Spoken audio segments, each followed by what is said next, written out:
Welcome to episode 3 of Jersey Talk, the greatest podcast ever. We talk sports, wear jerseys. Follow us on Twitter at Jersey Talk 20 and subscribe on YouTube at Jersey Talk. Give us a like. Find us on Spotify and other streaming platforms. If you can't find us, hit us up and we can get right on it. I'm Kyle Hooks, aka The Oracle. Next to me is Jacob Sumner, aka Young Manning. What's good? And next to him is Basant. I couldn't come up with anything that wasn't racist. So what's up, boys? How we doing? We watching anything? Playing anything good? Listen to anything good? Not really. I've kind of just taken it slow this week just because of the news that we'll get into later in the episode. So I know you've been watching or watched. I've watched, show 7 Deadly Sins. Hell yeah. That thing's awesome. nice. Recommend Great anime, honestly. I never thought I'd be into it, but it got me. And then I've been listening to my own music, obviously, you know what I'm saying? So, yeah, it's just been it's been a really bad week, but it's been a good week for me, I guess. So, yeah, that's about it. Okay, cool. I just like to go through that. And yeah, cool. That's it. So in the script, I said we watching anything or listening to anything God question. So I guess if any of you guys are listening to gospel music, that's good. Now, on to the obvious news. Before we get into Weekly Hooks, I'm going to get started with this. The crash that killed 9 people, including Kobe Bryant and his daughter, Gianna. I think I can all say for us that when Kobe's sad, such a terrible event like this happened, and that I'll continue with that the world was truly a better place with Kobe and all of them because of the impacts they had on people's lives, and I'd like to remember them for that. And on that note, I would like to try to end this on a positive spin. What was your guys' favorite Kobe moments? I'll start with you, Basant. My favorite Kobe moment, I don't remember all in detail about his 81-point game that he had. We were young. Yeah. But by far my favorite Kobe moment has to be his final game. Yeah. I was going to where he dropped 60 points. Like, that was just truly magical. Right. It truly was. Yeah, it was the most Kobe 60-point game. Like, it was a Kobe 60-point game, too. And he did it for not just Laker fans, but he did it for the entire NBA. The impact he had, I mean, you can tell after he passed away, the impact he's had on the sports world it's great. It's sorry for all that vulgar language. Yeah, that's going to be pan edited. Yeah, just edit the whole thing. Yeah. So, Jacob, what was your favorite Kobe moment? I have a lot of favorite Kobe moments. I was a Lakers fan at one time. I do like to switch up a lot, so just bear with me. But sure does. Yeah. My favorite thing I guess with Kobe was I used to play 2K and he was with Dwight Howard and Steve Nash. I don't remember what 2K was, but I just loved using them. And also, obviously, his 81-point game. I wasn't old enough to really, know what's going on. But, yeah, those two things. Another moment I want to shout out is the 60-point game was probably my favorite sports moment he had, but favorite just Kobe just moment was that viral video that goes around all the time, especially after him and all those people passed away. His daughter. Courtside. It's like, if you know anything about Kobe, and obviously none of us know him personally, right. But if you follow Kobe, you know how much Gianna, and obviously all his kids meant a lot to him, but we all know Gianna was extremely close because they both shared that love and drive with basketball. And Gianna actually, I give her credit to the way LeBron and Kobe bonded, because I don't know if you guys have followed the news or anything, but when Kobe brought Gianna to the Lakers game, that's when LeBron and Kobe started, mutually, because they started being cool again, And I'm saying they were never cool, but they've always been cool, but they've never been friends, right? But because of their competitive nature, this year, right? Yeah. And he brought her to that one game, and he dapped him up, and it seemed like they were having a fun time. Yeah, right. And it sucked the way that it's just terrible. Did you there was a quote that I saw on Twitter. It was saying that Kobe was supposed to get old. He was supposed to own a team. You know, he was supposed to watch his daughters play ball. Like, it wasn't supposed to end like this. Yeah, It just the worst part was it's like his post career after the NBA was looking like better than like you can make the Right. And I mean Right. he's the first athlete to ever win an Oscar, right? It was an Oscar, right? For that, yeah. For an animated special, I forget what it was. It's like I love it's Dear Basketball. Yeah, Dear Basketball. Basketball. It's It's I highly recommend it. It is. There's a reason it won. It's one of the few times something won an award, and I'm like, you deserve that award. Yeah. Right. All right, so we'll move on to another sad note. We're going to move into the weekly hooks, and if you're new with us, that is our weekly sports headlines. Mostly going to be NBA and NFL. We'll throw in baseball and hockey and other stuff. Just we're mostly going to be covering NBA and NFL. So, I want to start with AB News and his arrest. Let me start with Antonio Brown made his first court appearance earlier this week. His bond was set at $100,000 for a burglary charge, or for a burglary with battery charge. And the judge ordered Brown to surrender his passport and undergo a mental health evaluation, and also to wear a GPS monitor. Glad he turned himself in, but this is a sad situation. Once a Hall of Fame career turned into whatever you want to call this debacle. How do you guys feel? I'll start with Jacob. I like AB, but lately I think he does need a mental health evaluation. He's just been going, it looks like crazy. You know, you saw him yelling at his wife and his kids going in the cop car and stuff like that.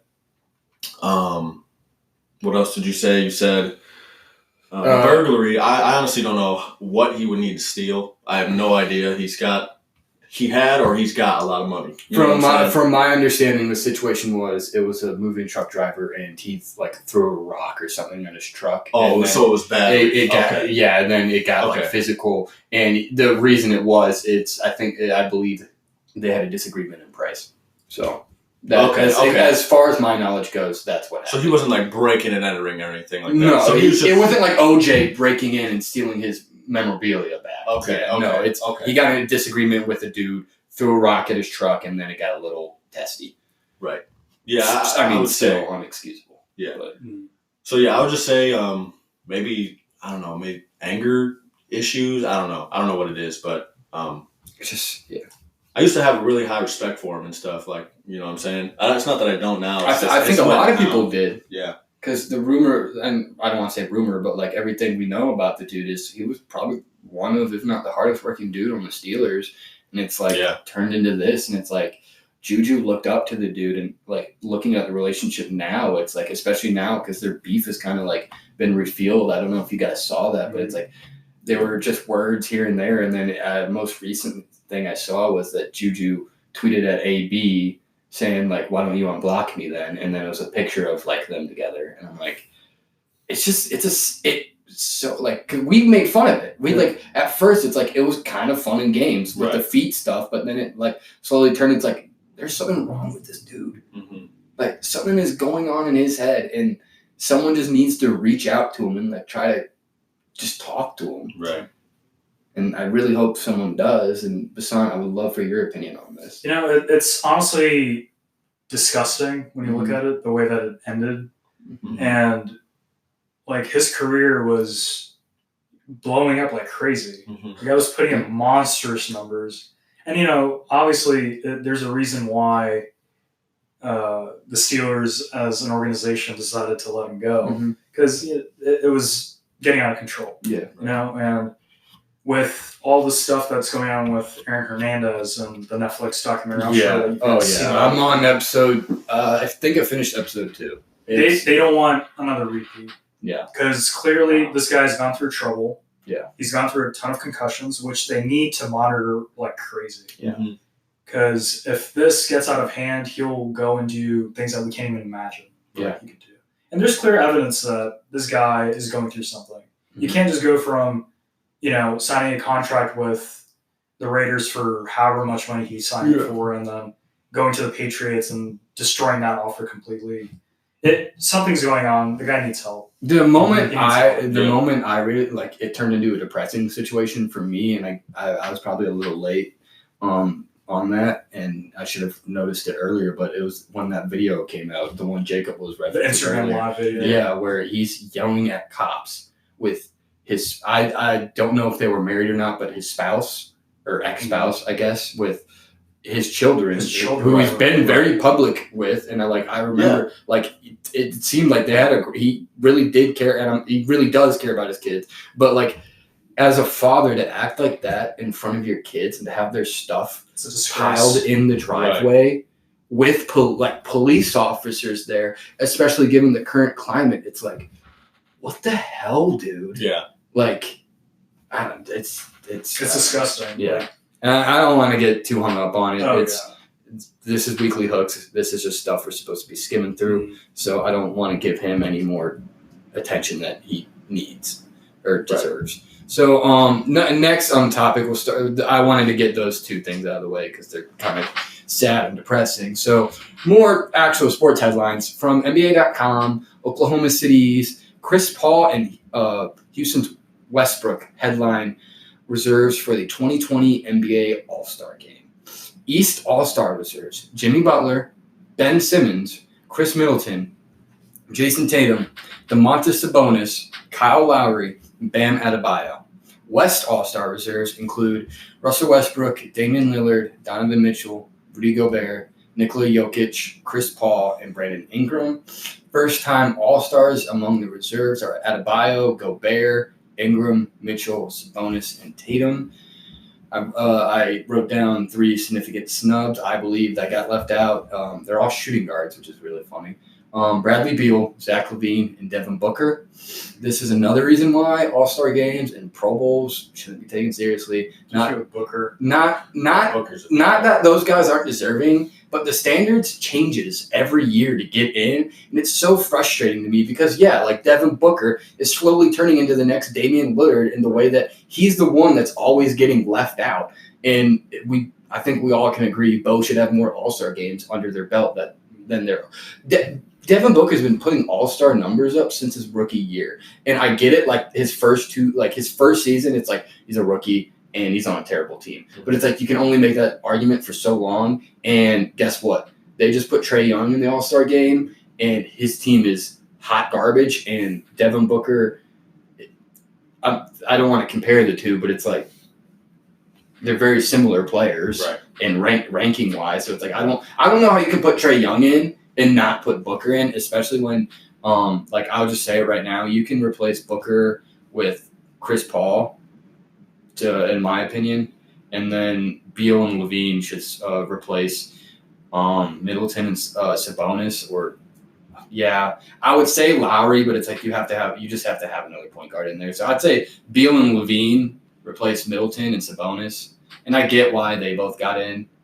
and then Booker over Chris Paul. And I just want your guys' take on those real quick. A lot of it has to do with, we talked about it in the previous episode, it's kind of like a popularity contest. Mm-hmm. You know, it's very unfair the way that even the NBA is selecting their candidates for the All-Star game. It's really unfair. I think they missed a huge opportunity, too, because the All-Star game's in Chicago. And it's like, they kind of pick and choose depending on the situations. And it's like, imagine if we got an All-Star game in Chicago with a dunk contest that had Dwight Howard, Zach LaVine, Aaron Gordon, and Derrick Jones Jr. Zach LaVine, out of those 4 guys, is the one that isn't confirmed yet, but I feel like he really should. I don't know if he will, but I think he really should. He's indicated that he probably will, and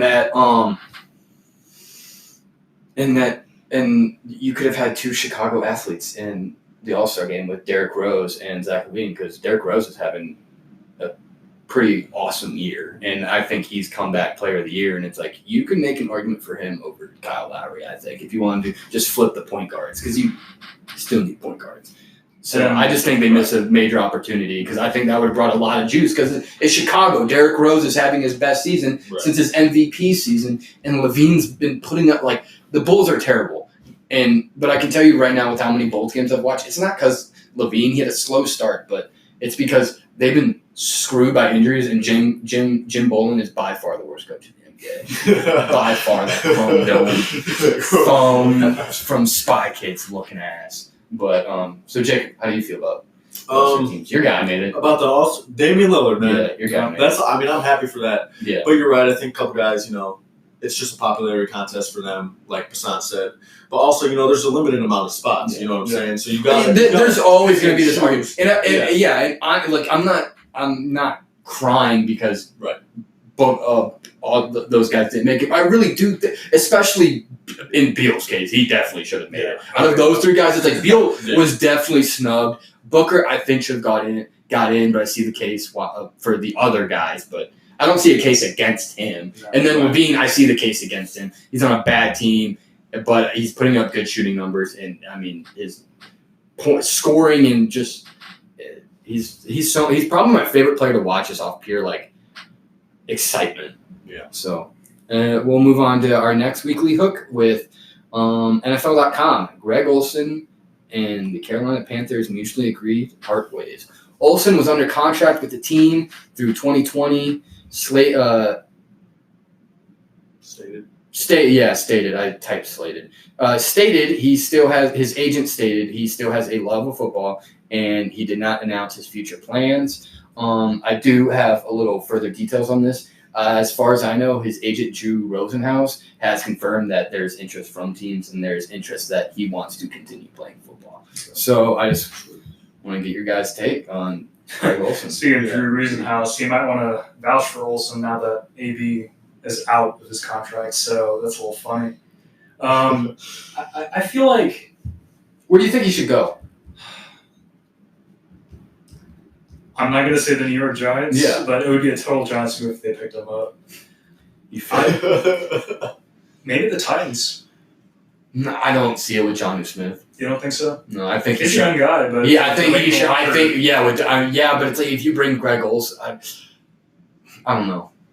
Greg Olsen's a great guy, but I feel like if you bring him in, it's like you bring him in to be your starting tight end. Which I don't really see him being a starting tight end. That's the thing. I think he's still a solid starter. I just don't think he can stay healthy. That's he hasn't stayed healthy a full season in God knows how long. I think that too. I think he's had injury problems the past 2 seasons. Yeah. I would like to see him go back to the Bears, but if I'm being realistic, what I want him to do is I want ESPN, because all the reports with Tony Romo and Monday Night Football, I would just love it. Like, throw all the money at Tony Romo, and then it's like, yo, Olsen. Because I don't know if y'all have listened to Olsen on like shows and stuff, and just he's called games and stuff. Yeah, he's awesome. And it's like him and Romo and Monday Night Football, complete 360 from what they used to have with Booger and Mike Tess. Yeah. God. Jason Wynn's out of a job too, so I hope that ESPN does not win that. No, I bet Jason Wynn ends up on the coaching staff of the Giants. I could see that happening. I think that's what's with Jay Garrett. I think that will definitely happen. You got any opinions on Greg Olsen real fast?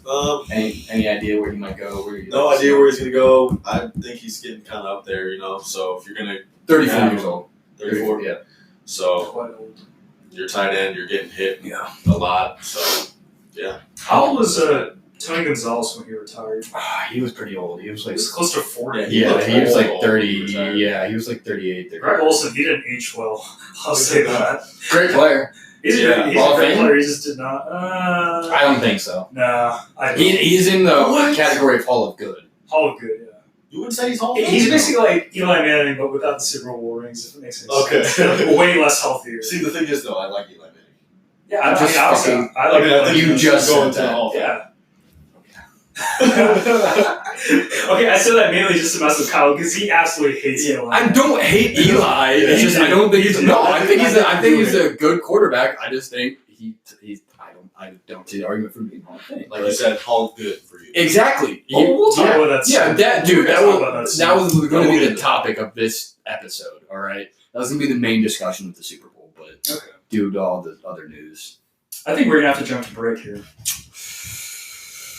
Is it time for commercial break? Yeah, we'll go ahead and throw in a little sponsor. Okay, so I got this. Now it's time for a word from our sponsor. When we get back, we are going to make our Super Bowl picks. Now we're back from our word from our sponsors. Hope you guys really enjoyed it. Main discussion time. Like I said before we left for a commercial break, we are making our Super Bowl picks. It's time for the worst and best game in all of sports, the Super Bowl. What we celebrate as the game to decide the champion. But also, it is a sad reminder this is the last professional football game for several months.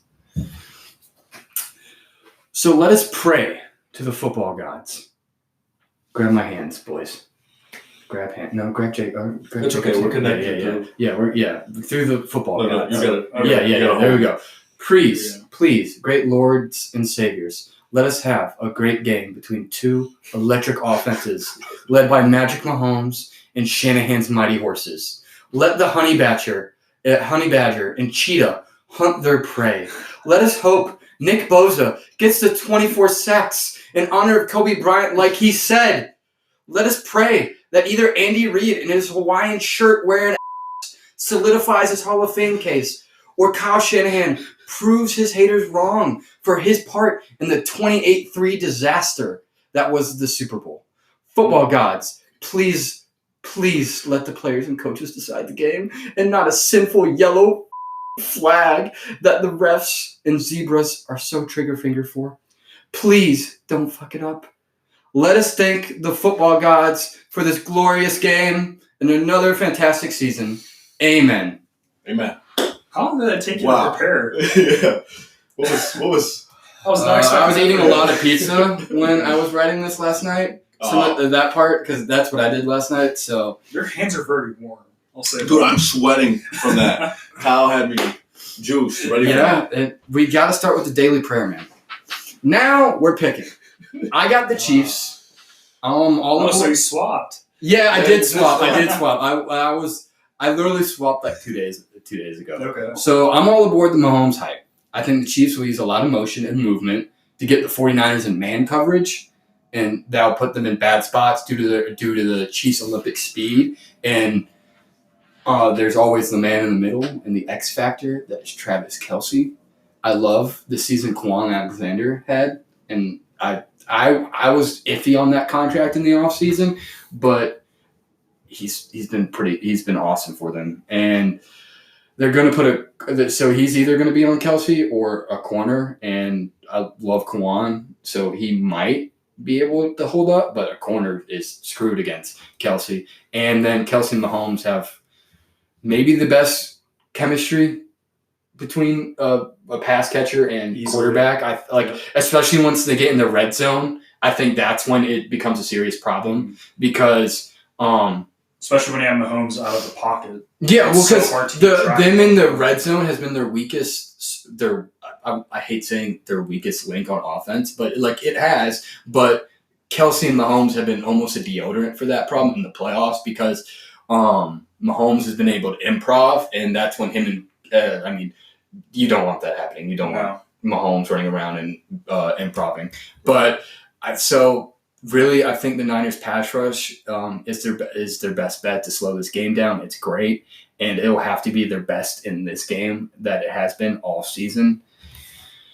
And then I just had an interesting matchup I'm going to be paying a lot of attention to. A lot of people probably are going to think or want to watch the Tyreek Hill and Richard Sherman matchup, and rightfully so. But as just a football nerd, I want to see Nick Bosa, the second overall pick from this year's draft class, against the former first overall pick, Eric Fisher.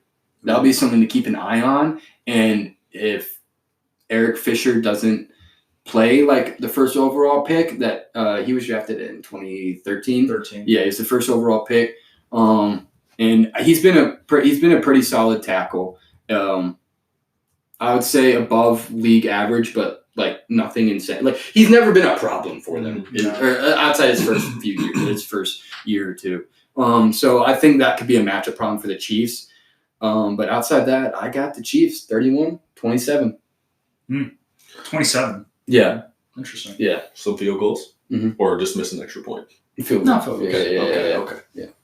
All right. I'll go just next in line with Jacob.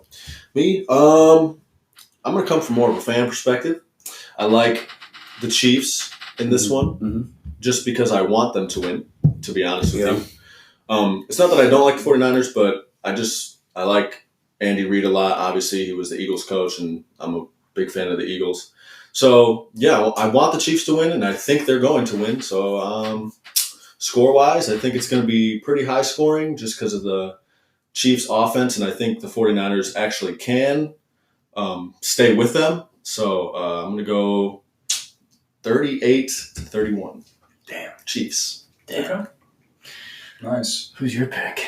I've known his like all week. Yeah. I think the Super Bowl is going to be an interesting matchup. 49ers defense, they're going to put up a fight. Oh, yeah. And the Chiefs offense, especially their offensive line, they need to be prepared for that. Right. With the 49ers on offense, I'm a little concerned. I feel like they could potentially do a repeat of what they did in the previous game. Okay. It won't be easy. I won't say that. You're not going to see another 200-yard rushing game with 4 touchdowns. That's not going to happen against the Chiefs. But I do think that the Chiefs will win this game. And my prediction for a score will be 35-30. Okay, so we're all like I'm the lowest, but we're all like right around. That's that pretty ballpark. high. Right around the 30s. Yeah. Well, I mean, it's just like when I was doing my score, I was going back and forth, but it's like I just don't see the Chiefs scoring under 30 points. I just don't, especially coming off a bye, given Andy Reid's history. Mm-hmm. Like the only like serious like loss he's had after a bye, or a loss I kind of worries me is the Super Bowl when he was with the Eagles. Outside of that, it's like the dude's been near perfect after the bye. So I mean, you got to look at his team, too. yeah. Well, this is Like, his dream team. Right. Like this is what he's always wanted in a quarterback. Yep. Mahomes, like his offense needs a quarter. Like Mahomes' skill set is the best of any quarterback for Andy Reid's system, in my opinion. So I also think that's why Mahomes has been great. So What was Andy Reid's team like in the Super Bowl when they played the Patriots? It was Because I know that T.O. played on T.O. a broken foot. T.O. McNabb, Westbrook. I'm pretty sure Javon Curse. Or is his name Javon Curse? The DA. He played for the Titans. Something Curse. Yeah, but you know who I'm talking about, right? Yeah, you're he's a right. defensive end for the Eagles. So it was. Did you say Brian Dawkins? Yeah, bro. Oh, Yeah, God, God, Brian how Dawkins. can you miss him? That was my favorite player on that team. So yeah, they had a good team. Yeah. A lot of talent, but it's just the Patriots, dude. I mean, yeah, that's all it was. Yeah. Like, Bill Belichick, dude. I mean, T.O. I don't get how people can criticize T.O. for the reasons that criticize him and watch that game, because it's like that game throws every argument against T.O. He had that people have 160 yards that game. on a broken leg. He Like- was 6 weeks after his surgery when they put a freaking metal plate in his leg. Oh my gosh. It's T.O. insane. was a God. I wasn't old enough to remember the game, but I always go back and watch the highlights of it, and I look back and I'm like, how is this guy even functioning? Like, he's running full-on sprints in a field that had soft turf. Right. The field wasn't even like, It's it wasn't firm. It's probably cutting too and all that stuff. Probably just because he got some. Was it Super Bowl 40? I have no idea. That was I have no that was idea. before my time too. The Before first my time. the first Super Bowl, like I actually sat down and watched all the way through, was the Bears Colts Super Bowl. Super Bowl 40 was the Steelers and Cardinals. Steelers and Seahawks. Oh, Super Bowl 39 yeah. was Eagles and Patriots. Okay, so you're off. Not too shabby. Hey, you know your history about the Eagles. Dude, Giants. He has to. I don't want to talk about that. Obviously, I do. Yeah. My worst memory, of course, is the Miracle at Meadowlands Part 2. Yes. Not Part 1, but Part 2. Because I did watch that game live, and I was literally screaming at my TV.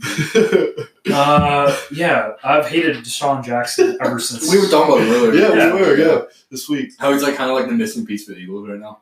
I mean, Tom Coughlin, dude, he literally told our punter, I forget his name, I think it was Fields at that time. Fields? Yeah, Justin Fields, right? It was That's a Fields quarterback or no, for Ohio it was, State, oh. dude. yeah, I was about to say it. My bad. That is a It was, Heisman finalist quarterback. Or it might have been Dodge. I don't remember off the top of my head. But Tom Coughlin specifically told him, kick it out of bounds so this guy does not return it. Yeah. Because At the time, it's like it's besides Hester. Hester, he's like one of the best. So, but around that was like right when Hester was like going. Not I don't want to say going down, but it's like he was no longer prime Hester. So it's like you at like because when was that? What year was that? 2010. Oh wait, no. It was the year MetLife opened. Okay, so I was for some reason I was thinking like 2012. So No. Hester was still the best kick returner ever. It was 2010. Yeah, I'm not. I think my favorite football play I think I've ever watched was that kickoff with Hester in the Super Bowl. The Super Bowl. The very literally the very first play, and he takes it all the way back for at the time the longest kick return for a touchdown in NFL history. That was the first Super Bowl I ever watched. Yeah, same. Yeah. Wow. What was the first Super Bowl you ever? Yeah. I don't even know. What I remember the most, though, is the Ravens and the 49ers. Yeah, we talked about that one. Yeah, we watched. Blackout Super Bowl. Yeah. And I also, oh, man. There was a play that I remember, in the Eagles game with Nick Foles when he caught the touchdown pass. I'm always going to remember that play. Philly. Always going to remember that play.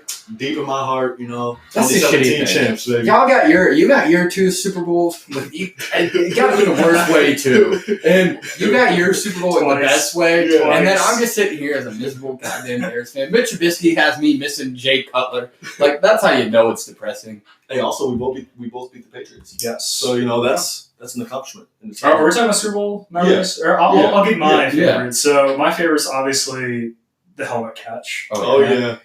That's my second favorite. My first favorite's got to be the Mario Mayhem sideline. Yeah, I was gonna say that because that was actually nasty. Like skill, and that was Eli Manning's best throw that I've ever seen. I completely 100% agree. I mean, okay, if I'm being honest though, for a lot of quarterbacks, it'd be their best throw. That throw was perfect. If he was an inch, if he threw that ball an inch to the left or an inch to the right, that would have been an interception. Or just out of bounds, like he threw it in the perfect spot. Perfect spot. Like I get, and we as much as we talk about Eli, I always give Eli Manning credit for that throw. Mm-hmm. It's the other throw I don't because the dude's got his eyes closed, tossing it up, and the only reason the guy was able to catch it is because it pretty much like got stuck between his hands on his helmet. He had a piece of gum on his helmet. He pulled a book out of Jerry Rice. That's sticking. Yeah. But oh god. What's your favorite Super Bowl memory? Probably that. Besides the kickoff. Yeah, that's the easy one for me. Something non-Bears related, because obviously besides that Super Bowl. Yeah. Well, fun fact: I wasn't rooting for the Bears in that game. I was rooting for the Colts. Were you a Peyton Manning fan? So that was when I had no idea what the frick was football. So like that was like my first I had been paying attention to football and like I don't know if I was playing by then. Mm-hmm. I don't remember. Because we were about like 6 or 7 around that time. It was 2006. We were in Thunder by then. I'm not 6 and 7. Yeah, it would have been like no. We were probably 7. But I joined I joined a little late though, like with Thunder. The same year though, or like a year after. I don't remember. We're talking about like your little league. Yeah. Like what Junior Commandos. Okay. That's what Thunder was for us. Cool. But that Super Bowl was 2017 or 2016. 2007. But I was rooting for Peyton Manning in that Super Bowl because it's like that was before I had established myself as a diehard Bears fan and regret that decision. Yeah, by the way, when did that even happen? It came out of nowhere. Who was it? It was at Creekside. There was a teacher. It was Mr. Lee. Oh, yeah. Because remember, he was a Packers fan, and he would talk. Packers fan in Illinois? Well, no, because where we lived in Woodstock, it was closer to Wisconsin. Half of our middle school was Packers fans, and he would almost get nasty. Let me finish. So he was my wrestling coach. Me and him, he knows it. What I'm talking about. He's one of my favorite coaches and teachers I've ever had. He's just a cool dude, period. But one day in class, he's talking mad to who was it? It was I forget. It was some. Oh my god, who was the biggest Bears fan at Creekside? Do you remember? I couldn't even tell you. There's so many. I want to say it was one of the Colis, but I wasn't sure. But he was shit talking someone in our class about the Bears game, and it's like, dude, I'm tired of this. I'm going to stand up to this. So the next day I was like, I was like, I'm a Bears fan now, so I could talk because you guys know how I am. Like I like to talk shit back, so I became a Bears fan, so I could just stick it to them. Right. So, what is your favorite Super Bowl memory? That's I gotta think. Trying to think of recent Super Bowls. Oh my God! Any of the Patriots won, Seahawks, Patriots. I was about to say Falcons, Seahawks, Patriots one's probably my favorite one. Actually, no, scratch that. Broncos, Panthers. Yes, that was because first of all, my dad is a diehard Broncos fan because of John Elway. I actually have a John Elway jersey with an Orange Crush John Elway jersey with me. I'm not wearing it because it's like a double XL. And I look stupid in it because my dad looks like a pretty large. But I'm gonna wear it at some point because it's probably the nicest jersey I have outside probably that Zach Levine one I got now. But so personally, that was probably my favorite Super Bowl more recent because that was the first time I got to see a team that I like and grew up with the Broncos. Win, and I'm like, why can't the Bears do this? And also, it's like that defense. Von Miller is one of my favorite players. That playoff run from that's the greatest defense from just a defensive player for as long as I've been watching football, which hasn't been terribly long. That's the greatest over 10 years. Over 10 years. Yeah. But that's the greatest stretch of defensive playoffs, from a single player in a playoff run I've seen. And I think that's a big reason why, because that was Von's. Everyone knew how great Von was, but that was Von's coming out party. I am one of the best pass rushers in the NFL, if not the best, and I'm going to be a Hall of Famer. It is that playoff run solidified his Hall of Fame case for me. And I saw him on I think it was.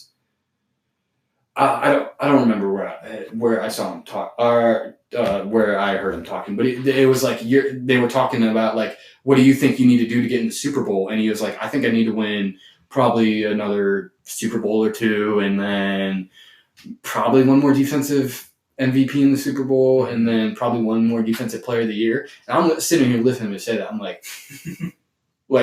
I thought maybe 2 or 3 more oh no, you're going with that I'm like, dude, don't settle don't be complacent. And that was this whole thing. It's I want to teach these young guys don't be complacent. Strive for the highest goals ever, and he should, but it's knowing that's his those are his criteria for him getting the Hall of Fame. It's I can't wait to see what he does. Right. And I just hope the Broncos can be good because it's I like Drew Lock. I wasn't high on him coming out. He was okay as a prospect, but it's I think he can be something. Yeah. And then it's they have the pieces. It's just that whole line's he has Flacco to help him out. Yeah. Well, it sounds like Flacco has no interest in being a backup quarterback, but it's only 10. I could be wrong. So before we go on break, I just want to add, Jacob, when did you become an Eagles fan? I became an Eagles fan. So I've always been a fan of Madden because I've always been, Kyle can attest, I've always been pretty good at Madden. I don't want to bring that story up, you know what I'm saying? But, I became an Eagles fan when, I just played with them in Madden, and I like Donovan McNabb a lot, so he just made me become a fan. I got a bunch of, my grandma used to give me these, football cards and stuff, and she got me one, and we, put it in this, it had a whole case. It said Donovan McNabb on it. It was awesome, man. But that's great. That's when that happened. All right, Mark, Kyle, I got you. So that is why Jacob's an Eagles fan. When we get back, we will have a topic that is going to be really interesting. So we have another word from our sponsors, and we will be right back. Okay, so back from our commercial break, and we were talking about kind of how we fell in love with all of our teams after our Super Bowl picks. We talked about why I fell in love with the Bears, why Jacob fell in love with the Eagles, and now I want to ask Basant, why in hell are you a Giants fan? Okay, so as both of you guys know, I grew up in the New York, New Jersey area for the first 15 years of my life before I moved to Nashville, Tennessee, and met these wonderful people. But I started watching football in 2007. My first football, again, as I watched, was the Bears and Colts. And obviously, being in that area, I watched Jets and Giants games pretty frequently. The Jets were more of the popular team amongst my group of friends, but I and a couple of my friends would always follow the Giants. And I remember very detailed the 2007 season when we went on to be, I think, 11 and 5 or something. The year that we won the Super Bowl against the Patriots. And just the energy that I got watching those games from Eli Manning and Tom Coughlin and Plexico Burress and Amani Toomer and, Brandon Jacobs. Like, those people were just so predominantly special to me. Especially Michael Strahan. Oh my God. I left him out. Jeez. And unfortunately, that was the last season with the Giants. He retired after that Super Bowl win, which is kind of upsetting. But, 4 years later, we won another Super Bowl. So, me being a Giants fan, there are a lot of ups in my following.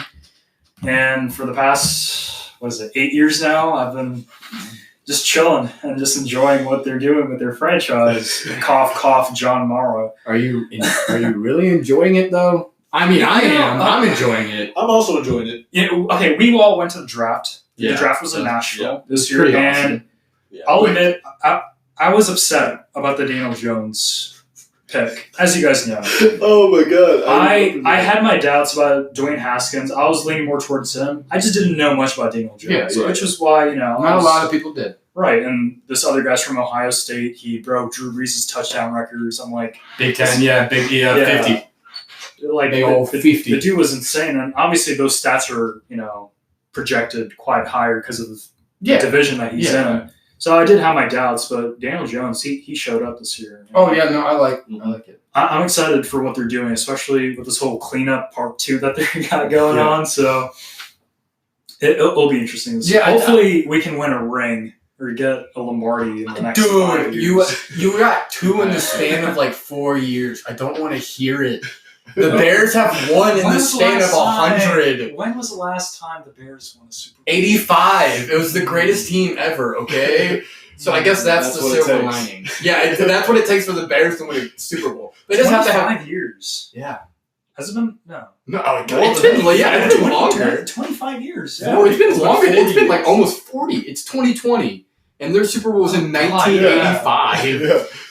Yeah, that's 35 years. Yeah. I mean, 35 I feel years. that's like 3 times. You said 20. Oh, 20. Yeah. So 35 years. Yeah, because 20 years ago would have been 2000. Yeah, 2000. Yeah, didn't they make it though in like 2000? They made it in 2006. 2006. Yeah, they just didn't win it. So I guess that's Oh, who's their quarterback? Rex Grossman. Yeah, Rex Grossman. Let's talk about him. Exactly. They made it to a Super Bowl with Rex Grossman. God, that's pretty impressive. I can't lie. Yeah, exactly. Maybe let's not look at the Super Bowls, but like let's look at the quarterbacks the Bears have got almost won Super Bowls with. I mean, the Bears got Jay Cutler when he was in his prime on the Broncos, and that dude just fell off. It was a steady defense. And after looking at just my expanded knowledge of football now, and just the way things turned out, it's like I don't think he was the problem with the Bears. Really? Well, okay, think about it. So when he was at his worst with the Bears, where would you rank him among quarterbacks? What, like 20 maybe? Yeah, by average. About at the lowest? Yeah. Okay, Mitch Trubisky, where would you rank him among starting quarterbacks? I'll tell you, exactly. The bottom 5. So it's like, I miss Jay Cutler.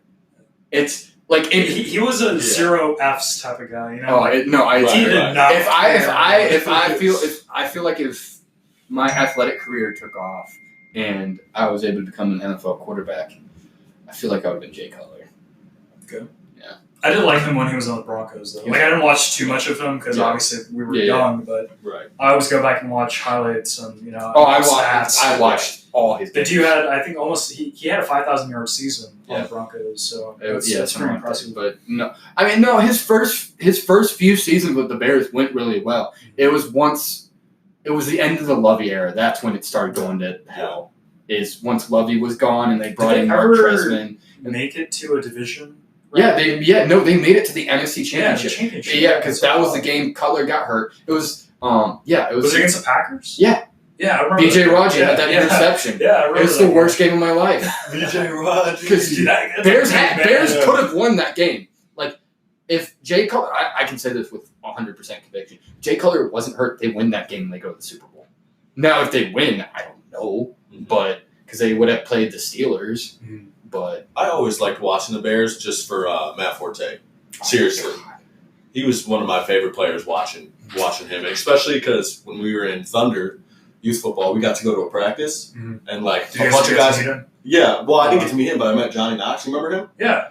The following season, he broke his back, and I still have the autograph. So it was just crazy. I've met Matt Forte. That dude's funny, dude. Yeah, He seems like a good guy.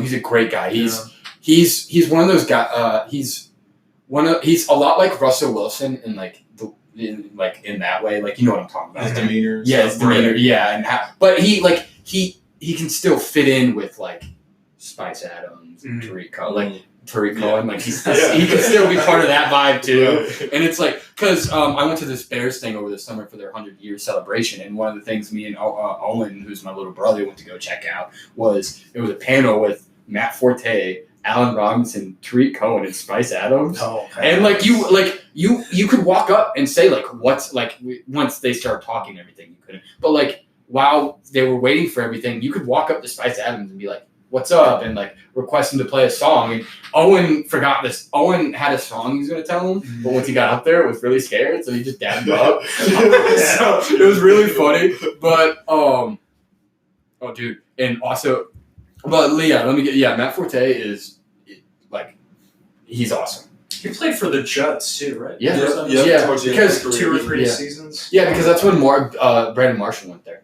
Yeah, because remember the Jets had that one good season where it's Brandon Marshall, Fitzpatrick, Forte, and then it's Fitzpatrick happened, Marshall got old, Forte got old. Yep. The Jets, they've been trash. That was such a random season they had. No, the most random season they ever had was when they almost went to the Super Bowl. No, because they were great. Mark Sanchez. They knocked the Patriots out. Yeah, but they were great. That defense was hellacious, and they were running the ball down your throat. As a Giants fan, that season was embarrassing. Okay, that I get. And looking Mark Sanchez, it's easy to look back and make fun of him because of the butt fumble.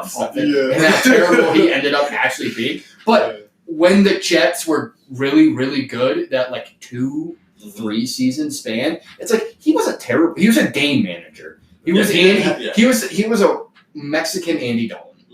That's what he was when he was with the Jets, and there's nothing wrong with that. It's just once it gets with quarterbacks like that, once it gets to a point they have to carry the team, it's that's when you see their true colors, if they're good or not. Right. And maybe that is unfair, but that's just a set of circumstances. Right.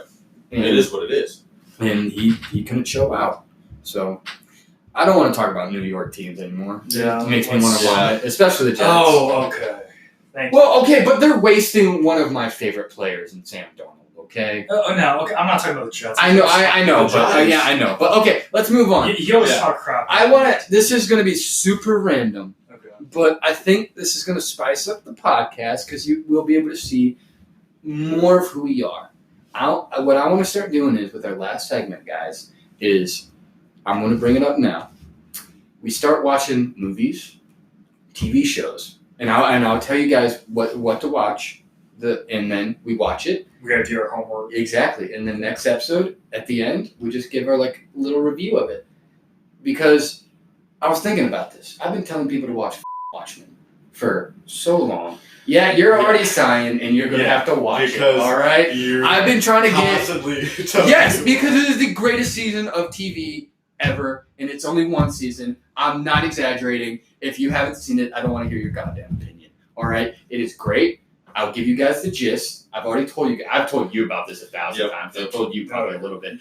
I'll give you the quick, short, top level, synopsis of it. Pretty much the idea is it's a murder mystery, but it is in the Watchmen universe. Are you familiar? I know that you're not familiar. Are you familiar with Watchmen at all? I've heard you. The Zack Snyder movie and the okay. So the idea is it's this really messed up society where superheroes are real, but there's only one real superhero, and his name's Dr. Manhattan. And he's pretty much God. He has the power of God. So and the idea is it's taking these superheroes and they're all super fucked up, and that's the original comic.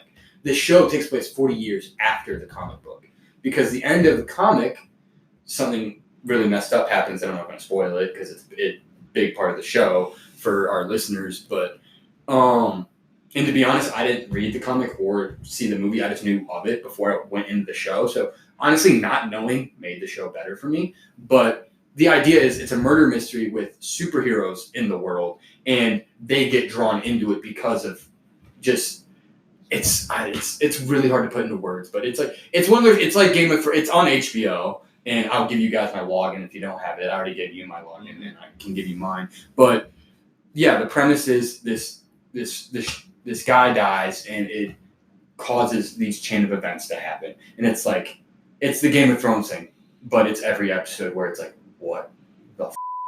And I mean, it is every episode. The first episode, the chief of police does cocaine in the very first episode at a family dinner. Interesting. There's an episode where they take pills called nostalgia pills, and it causes their memories. So exactly. So imagine. So exactly. What do you mean by causes their memories? So it's just like a race. No, it's like tripping balls, but you're seeing other people's memories. Oh god. Yeah, and exactly. And imagine that as it's kind of like Inception. Like you're kind of like exactly. And now, that's exactly what it is. And now, just imagine that. Wow. And I'll tell you this: it's like one of the greatest single episode of TV I've ever seen, in my personal opinion, is in that. It's called A God Walks Among Men, and it's the episode they introduced Dr. Manhattan. Okay. And it's incredible because the way Dr. Manhattan works is he can see all of time at once, past, present, and future. So he's lost the idea of Dr. Manhattan is he's Superman, but he has no humanity. So it's like, what the hell is that like? Right. So it's just I just think if we start doing this, it'll be a good way for us to kind of show our other interests in sports and stuff like that. Yeah. And it would be cool because all of our viewers have other interests, and this would be a good way to get them into other stuff because no one's watching Watchmen, and I'm like, it's amazing. So I'm just gonna. I'm sure there are a lot of people that watch. God, it was one of HBO's just not even HBO's, just shows in general. All the IMDb reviews, I think the lowest one was 8.8. I saw. Yeah, most of it was 9.7. This rivals any season of Game of Thrones. And you guys know how much I love that shit. Yeah. So I've never watched the Game of Thrones. HBO, I actually just finished watching Silicon Valley. Oh my god! I was a little late. How do you feel about the last episode? I didn't like the ending. You didn't? I didn't. I loved it. The whole always blue thing. That touched my heart a little bit. That they went back to that. But Bill Gates. That was random. That was cool. That was really cool. But I just hated the way that. I don't want to spoil it for someone who hasn't watched it, but I just hated the ending. It should have ended the way that it ended. I love it because it was rushed. Yeah, it was rushed. I liked it because it's if watching season 1 of Silicon Valley and you tell me that's how the show ends, I'm like, of course. Yeah, of course it does. That's such a Silicon Valley. What was? Oh my god, I'm terrible with names. What was the Asian character's name? Gianna. Oh my god, there's never been a funnier character in it because it's when Eric Bachman. Yeah, because when Bachman got written off the show, it's we need another Bachman. It's let's just get super racist with this Asian guy. Hi, my name is Eric Bachman. No, I've never seen it. I told him that. It's a comedy, but it's mainly for I'm a computer science major, right? So I can relate a lot to what's going on. This is his show. type of shit. So it's my type of stuff, and the show's is phenomenal. Yeah, okay. It's a comedy show that follows this group of just nerds.